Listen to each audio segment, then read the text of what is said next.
Que tal começar a matéria conhecendo um pouco o que é um bonsai? Termo do japonês que traduzido literalmente quer dizer plantado em bandeja. O bonsai se constitui numa das artes mais completas e, por que não, terapêuticas para os seus cultivadores e admiradores. O bonsai surgiu na China com monges que, quando se deslocavam, passavam 15, 20 anos no mosteiro, quando eram transferidos para outro, queriam levar a miniatura daquele local que eles meditavam ou faziam as leituras. E assim surgiu o bonsai. Em algum momento de colonização, de intercâmbio, de contato com a China e o Japão, os japoneses pegaram a ideia, vamos dizer assim, e começaram a desenvolvê-la. Então, os japoneses é que criaram os estilos, as ferramentas, e os vasos, e mudaram a história do bonsai, definindo mais realmente o que é o bonsai que a gente vê hoje. Um dos objetivos do bonsai é representar a natureza de uma forma minimalista.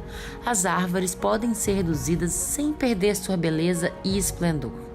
Trata-se de conseguir trazer a grandeza da natureza para dentro da sua casa, nos mínimos detalhes. O bonsai, na verdade, a gente pode colocar que a partir de 5 anos, quando ele vai para o vaso definitivo, é que ele se torna um bonsai. A maioria das vezes as pessoas compram, infelizmente, no supermercado, compram em floricultura, às vezes o bonsai de caixinha que a gente fala, e nada mais é do que uma muda sem ter trabalho, sem ter sido pensado o bonsai desde pequeno. Na verdade, o bonsai tem que, às vezes, desde a semente, pensado como bonsai, para que a gente possa ter uma planta realmente depois formada com a característica de árvore. Então, quando você olhar para o bonsai, você tem que lembrar uma árvore grande, uma árvore antiga. Isso é o sentido do bonsai. Técnicas como a amarração, o pinçamento de brotos e o corte de raízes são utilizadas para limitar e redimensionar o crescimento das plantas. Os bonsais mais comuns são mantidos até cerca de 1 metro de altura e várias ferramentas são usadas para moldá-los de acordo com a natureza de cada um.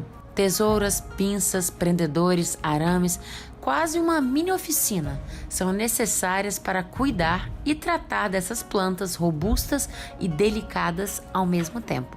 Coisa de artista. Mas ainda assim, todo mundo pode se tornar um bonsaísta. Primeiramente, é preciso amar as plantas. Depois, muita dedicação que vai dar tudo certo. Eu sempre falo, para ter bonsai, você precisa pensar em 3 coisas. Primeiro, tempo. Primeiro, gostar de planta, na verdade. Sem gostar de planta, não adianta ter bonsai. Segundo, tempo, porque você precisa molhar todo dia, às vezes no verão, 2 vezes por dia, e olhar pragas, porque as pragas atacam muito mais fácil uma planta que está no vaso limitado do que uma planta que está no jardim ou no vaso grande. E terceiro, paciência, porque bonsai não se faz de um dia para o outro. Eu tenho plantas aqui de 34, de 20, de 5, quer dizer, você tem uma história, a planta tem uma história que leva para ela. E outra coisa que ajuda os principiantes é que qualquer planta que tenha caule lenhoso e desenvolva galhos pode ser cultivada em um recipiente menor, como um bonsai, desde que tenha os cuidados que cada espécie exige. O mais legal é você começar com plantas nativas nossas, por exemplo, a pitangueira, a jabuticabeira, a buganvília, o ficus, são plantas que a gente indica para iniciante porque não tem aquela questão de mais dificuldade, faltou uma água, cai a folha, já morre, são plantas mais resistentes.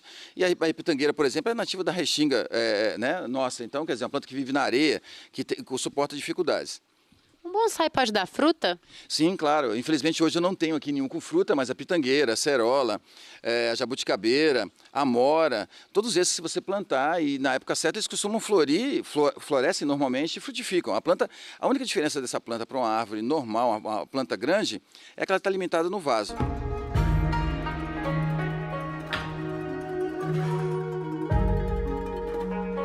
Então agora a gente vai mostrar para vocês as ferramentas, adubos, os vasos que são utilizados para um bonsai. Sim.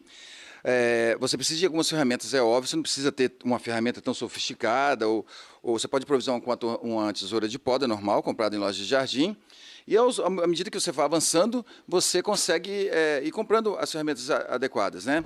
Nós temos aqui o arame, porque o arame precisa para modelar, então eu vou tirar aquela mística que o arame é que faz a planta ficar pequena, não. O arame é simplesmente para você colocar o galho ou o tronco na posição que você deseja. E, inclusive, ele tem que ser retirado de acordo com a planta de forma muito rápida, porque ele estrangula e cria marcas que ficam horríveis no bonsai. Aqui a gente tem o substrato, a gente compõe hoje de caco de telha e humus, ou caco de telha, terra vegetal. A porcentagem, na maioria das vezes, varia de acordo com a planta. e usa o adubo químico ou o adubo orgânico. Hoje a gente usa mais o adubo orgânico para poder o crescimento ser mais adequado com a forma da planta, né? Qual seria a diferença? O químico, ele dá um impulso, vamos dizer assim, muito grande para a planta. Então as hastes ficam muito compridas, as folhas maiores, né? Então a reação é muito maior, muito rápida e longa, alonga muito a planta. Então isso dificulta você trabalhar plantas. E já a orgânica não, a orgânica ela faz o mesmo efeito, compõe, mantém um verde e o crescimento não é que seja mais lento, é mais compacto. Vamos conseguir compactar essa planta, então isso fica muito mais fácil. Sem contar que é melhor você trabalhar com um adubo orgânico, né? A gente tem os vasos, né? Os vasos do bonsai. Qual a diferença aqui? Eu estou vendo que tem vaso grande, pequeno, redondo. A gente usa o vaso de acordo com a planta. Por exemplo, existem vários estilos. O Kengai e o Rankengai, que são cascata ou semicascata, pedem vasos altos, né? Vasos mais altos para que a planta saia e caia aqui na lateral. Enquanto outras plantas, você pedem vasos menores, que você vai colocar uma planta de acordo com a proporção. Outro detalhe, às vezes a pessoa pergunta por que é raso, por que é fino, né? Então o que acontece? A proporção do vaso é de acordo com o tronco. Se eu tenho um tronco fino, o vaso tem que ser mais raso. Se eu tenho uma planta mais grossa, o vaso pode ser mais alto, mais grosso. Como vimos, o encanto e os segredos da arte do bonsai escondem algumas revelações interessantes. Vocês sabiam, por exemplo, que quando doa um bonsai de presente a alguém, você está desejando uma vida longa? O mesmo acontece com uma carpa. Quando você presenteia alguém com um peixe, você está desejando uma longa amizade. São os detalhes da cultura japonesa que fazem parte do dia a dia dos apaixonados por bonsai.